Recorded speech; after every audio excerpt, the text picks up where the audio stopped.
السلام علیکم ورحمۃ اللہ وبرکاتہ۔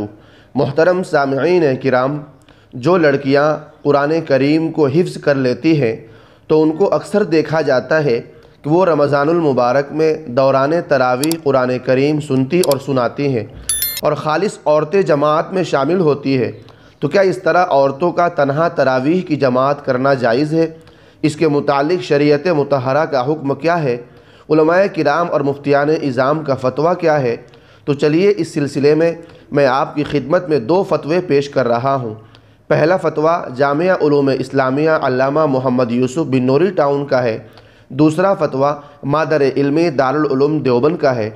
دونوں فتووں کو سننے کے بعد آپ اچھی طرح سمجھ جائیں گے کہ اس طرح جماعت کرنا شریعت کے روح سے کیسا ہے۔ تو چلیے پہلے جامعہ کا فتویٰ دیکھ لیتے ہیں۔ چنانچہ کسی سائل نے جامعہ علوم اسلامیہ سے سوال کیا۔ سوال: حافظ قرآن عورت قرآن مجید کو یاد رکھنے کی غرض سے دوسری عورتوں کو نماز تراویح میں قرآن مجید سنا سکتی ہے؟ تو جامعہ کی طرف سے جواب دیا گیا، تراویح یا کسی بھی نماز میں عورتوں کی تنہا جماعت مکروہ تحریمی ہے، لہذا عورتوں کو تنہا طور پر جماعت کے ساتھ تراویح نہیں پڑھنی چاہیے۔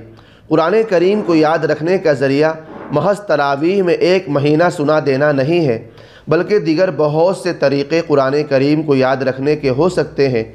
اپنی روزانہ کی نفل وغیرہ نمازوں میں پڑھتی رہے، اسی طرح دوسری عورتوں یا محرم مردوں کو نماز کے علاوہ سناتی رہے، نیز اپنی تراویح کی نماز میں بھی تنہا پڑھتی رہے، یہی مناسب اور بہتر ہے۔ البتہ اگر نفل کی جماعت میں بھی عورتوں کو سنایا گیا تو نماز ہو جائے گی، دہرانے کی ضرورت نہیں ہے۔ چلیے اب اس کے بعد دارالعلوم دیوبند کا فتویٰ دیکھ لیتے ہیں۔ چنانچہ کسی سائل نے دارالعلوم دیوبند سے سوال کیا۔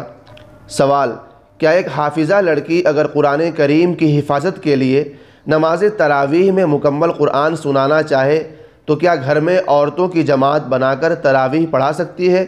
قرآن و حدیث کی روشنی میں اس کی وضاحت کر دے۔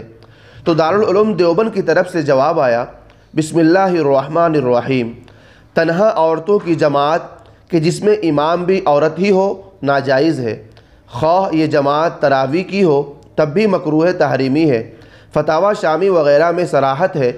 رہا حفاظت کا معاملہ تو وہ تراویح میں امامت پر ہی منحصر نہیں، بلکہ سال بھر تلاوت کا اہتمام کرنا، گھر میں والد بھائی بہن والدہ کو سنانا، بچیوں کو پڑھاتے رہنا، نوافل و فرائض میں طویل قرات کرتے رہنا وغیرہ امور کو اختیار کرنے سے انشاءاللہ پوری طرح محفوظ رہے گا اور بے شمار برکات کا موجب ہوگا۔ واللہ تعالی عالم۔ دارالفتاء دارالعلوم دیوبند۔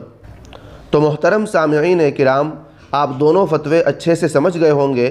آخر میں آپ سے گزارش ہے کہ ہمارے چینل پر نئے آئے ہیں تو ہمارے چینل کو سبسکرائب کر لیجئے اور گھنٹی کے نشان کو بھی دبا دیجئے۔ شکریہ۔ والسلام علیکم ورحمۃ اللہ وبرکاتہ۔